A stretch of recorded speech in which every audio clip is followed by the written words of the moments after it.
Hello, I am the Gentlemanly Gamer, and welcome to the Undisputed Nerds YouTube channel. You're about to watch a clip from our podcast, which we do every week, and you can find on Spotify, Apple Podcasts, and all of your other favourite podcast platforms. Don't forget to leave us a like and a subscribe on the YouTube channel if you haven't already, and we hope you enjoyed the clip. What we're going to do now is, of course, jump into some tips and bits, and as always, we have the theme tune. Bits, tips and bits. Come on, everybody, it's tips and bits. There you go. There you go. So in today's tips and bits, a little bit of news to talk about. I think the first one, which I thought was kind of big, is I don't know if you already heard the rumors, well, the announcement of Joker 2 coming out in the near future. Ooh, no, I didn't see that, but I have seen the first Joker, so I'm happy for there to be a second. Oh, how would you feel about Lady Gaga playing Harley Quinn? Do you know what? I'd be happy with that. I think she's a fantastic actress as well as musician, so I'd be all for that. She's, proved her acting credentials just from A Star Is Born, so I'd be more than happy to have her playing that role. Obviously, I'll be sad that oh my goodness, I've forgotten her name already. Margot Robbie. I love Margot Robbie. I'd be sad to see her, not play that role. However, do you know what? The movie people know what they're doing. Let's see what happens. Let's see what happens. It's a great thing. I mean, I find it really odd, if I'm honest. Like, of all the people, like Lady Gaga to be Harley Quinn, it's a weird casting. It is, but then I feel like there's something that they're thinking, or there's something that they've obviously seen in her that they think she could play the role. I mean, do you know why they've done a cast change? Is it like a change in the storyline and time, or what is it? It's so the Joker movie with Joaquin Phoenix is outside of continuity, so it's kind of like its own little thing over there. So they could really do whatever they want, and the first one made $1 billion, so they really could do anything they want, because they've got that behind them, and they've got Oscar-winning Joaquin Phoenix in the role as well. So yeah, it's just I haven't seen I haven't seen anything she's been in. To be honest, I haven't seen Star Is Born. I haven't seen House of Gucci, which I know she's in. So well, that's the thing. I mean, for House of Gucci, I think she spent a year trying to get in character. So no you can way. imagine how that might go with something like Joker. So now I'm curious to know. They've obviously seen something in her to make her think, okay, this is going to make it a lot darker. Because I think that the Harley Quinn effect, obviously she's got the sex appeal, but maybe, Lady Gaga's a different kind of sexy and a different kind of power.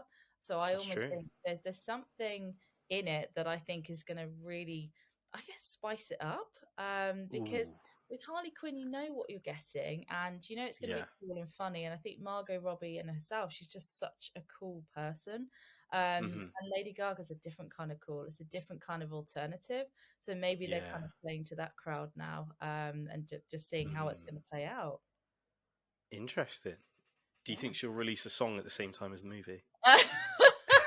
Don't be that cheeky. I mean, come on. She's no Will Smith.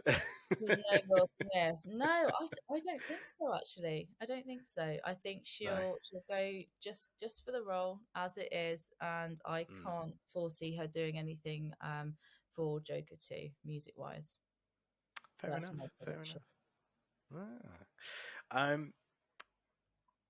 Two more pieces of news, and then we'll get onto the main subject. The first one is: have you seen SpiderMan Into the Spiderverse? I have, yes. Enjoyed it? I loved it. I mean, I'm going to be that person that says I think it was my favorite, and I know, like, you're getting a lot of negativity and noise around it, and everyone's got their opinion, but of course, I loved it. I thought it was really interesting. I thought it was a different take. It wasn't too complicated to follow. It was just enjoyable. I came out beaming. I was happy. I was satisfied with my cinema experience. So I managed to avoid all spoilers as well, which was really nice. So I went in with a completely open mind.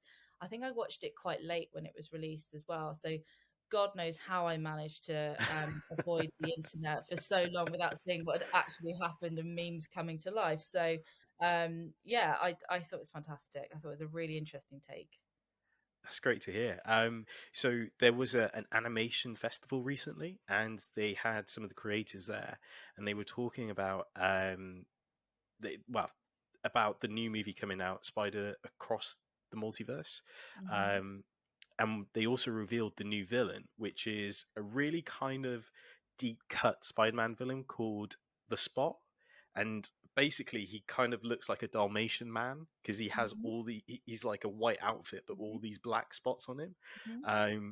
So yeah, it's kind of hilarious that they've gone for like the absolute worst supervillain in Spider-Man's gallery, but it's kind of cool that they're going in this really artistic vision. But yeah, I'm kind of excited to see what they'll do, because in recent years, like, they've taken things like Peacemaker, who was again kind of a joke villain, and turned him into like this amazing kind of, poster boy. So yeah. Hang on, is this the same spot as oh no, it wasn't Suicide Squad? That's I know what you mean. It's kind of, they were around a similar time, but okay. it's kind of like it's just as bad as a joke in the sense of, like in Looney Tunes where they throw a spot and they put their arm through and it goes out. That's his power. Like, he throws a spot and he puts his arm through it. It was Suicide Squad, was it not? I know what you. Is it not? There's a similar. But... Oh my god! Like your nerdiness and your experience massively outweighs mine, because I have no idea what you're talking about, and I'm going to be googling it, seeing what I'm missing out on, or I'll just have to wait for the film to come out. Just wait for the film. You're not missing anything. Like, he hasn't been used since '89, so don't go looking for the spot. The year I was born, so it was a good year. So maybe I do some research. There you go. So I know you wanted to talk about Lightyear. So you said you've seen some trailers for Lightyear and stuff. Yes, I have. I mean, Disney are on a roll in the last couple of weeks, I think, just sort of throwing out their teasers, and their slate for the year is looking really good. I mean, Lightyear, I'm somewhat upset that it is not looking like an original Toy Story, but then you look at the quality of animation and effects that they've got, and you think this does look pretty cool. I think the criticism I have of it, there's a talking cat. Rather than talking dog, maybe, I don't know. I'm a dog person, so the cat thing, I see. But you got to have something for the kids. It's not not just for the adults, right? That's very true. Market. But no, they got to sell those toys. They've got to sell those toys, so there's a reason someone in merchandise is obviously thinking of these things. But no, I think it looks really interesting. But my view on it is I can't wait to see it, but I'm really interested to see what they do with it, because I'm a big fan of Toy Story, and in terms of character profiling, just really sticking to that original character of Buzz Lightyear. If they go too off piece with it, I'll be a little bit upset, but I have faith in the Disney process that they own the IP, they know what they're doing, they're not going to self-sabotage. Fingers crossed. Do you think this could open the door to more in that universe, like maybe a Western with Woody or something? Do you know what? I don't think so. Personally, I don't think there's something about Buzz Lightyear. I think that it's one of the stronger characters, I guess, within that franchise. And it's the iconic. It's the Woody you've got as a hero, but there's something about Buzz Lightyear, and I think knowing that you can then go into, I guess, like a space environment, probably will appeal to a lot more people. I don't know how far you could keep the cowboy Woody story going. I think it was like Toy Story 2 where you then introduced Jesse. Is that then just going to become this sort of love affair type story as opposed to independent Buzz that wants to save the world? So I don't think so. I don't think I'd want to see it. I think I just like the franchises as they are, and I think Disney have got the right creative people to come up with new concepts and new characters. Very true, very true. I don't know if you've already seen this, but there's quite a lot of memes going around about Chris Evans in the last sort of 2 days? I haven't actually. I'm a No. bit behind. I've been quite productive with work, but now I feel like I've missed the internet. Let me I'll ping it across to you. But basically, he took some photos at Disneyland, and it is the most like generic photo of a man you've ever seen. And some people thought he was photoshopped in it because it's that Oh, so to the point now where everyone's starting to Photoshop him into things in that pose. excellent. So Thank you, it's kind of internet. a funny little trend going on.